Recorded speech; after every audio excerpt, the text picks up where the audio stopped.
সেদিন সন্ধ্যাবেলায় হঠাৎ করে আমার এত সুজির হালুয়া খেতে ইচ্ছা করতেছিল, বাট আমি কখনো সুজির হালুয়া বানাইনি, এজন্য একটু কনফিডেন্সটা লো ছিল।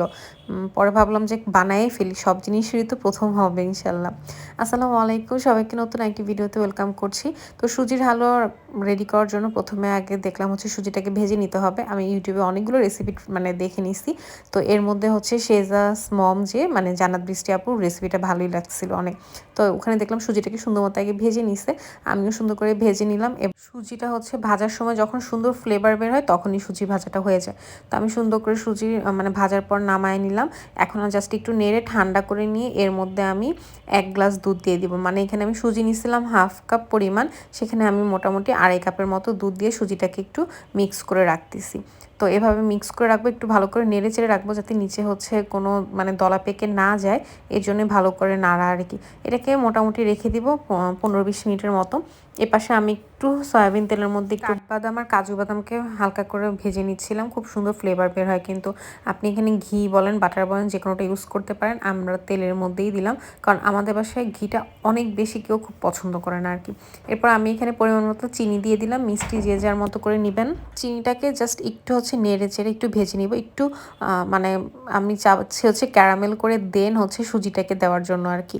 তো এখানে চিনিটাকে একটু ভেজে নিয়ে তার মধ্যে পানি দিয়ে দিলাম, মাঝে একটা এলাচি দিয়ে দিলাম, একটু লবণ দিয়ে দিচ্ছি পরিমাণ মতো, অল্প একটু, মিষ্টি খাবার একটু লবণ দিলে খুব মজা হয় আর কি।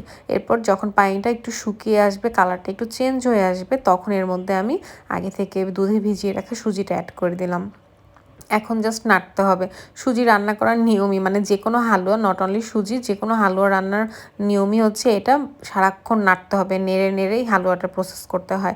একটা long process, lengthy process, but খেতে যখন মন চায় তখন তো আসলে না খেয়ে থাকা যায় না। এরপরে এই যে আমি ভালো করে নেড়ে চেড়ে নিচ্ছিলাম, সারাক্ষণ নাড়তে হয়, কারণ নিচে দিয়ে কোন সময় লেগে যাবে আপনি টেরও পাবেন না। এরপরে যে যখন এরকম আমি একটু চিনিটা চেক করে দেখলাম যে মিষ্টি ঠিক আছে কিনা, তখন আমার কাছে মনে হলো যে আরেকটু চিনি লাগবে, চিনিটা আরেকটু দিলে আমার কাছে ভালো লাগবে। এরপর আমি লাস্টে একটু ঘি দিয়ে দিচ্ছি। শেষে একটু ঘি দিলে ঘিয়ের ফ্লেভারটা অল্প অল্প থাকে, শুরুতেই ঘি দিলে অনেক বেশি ঘিয়ের ফ্লেভারটা থাকে, যেটা আমাদের অতটা পছন্দ হয় না আর কি। এর জন্য আমরা শুরুতেই কোনো কিছুতে ঘিটা ইউজ করি না। এরপরে যে দেখেন নাড়তে নাড়তে একদম যখন দেখবেন যে কড়াই থেকে এরকম উঠে উঠে আসতেছে, তখন বুঝতে হবে যে হালুয়াটা রেডি। তো এর মধ্যে আমি হচ্ছে ভাজা যে নাটস সেগুলো দিয়ে দিলাম।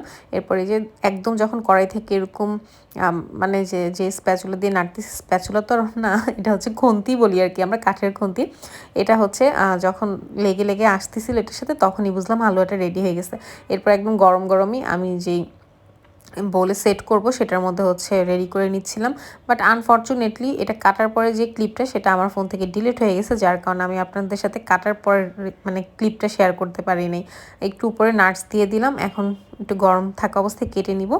আর খেতেও মাশাআল্লাহ মজা হয়েছিল, ট্রাই করে দেখতে পারেন, ভালোই লাগবে ইনশাআল্লাহ। আল্লাহ হাফেজ।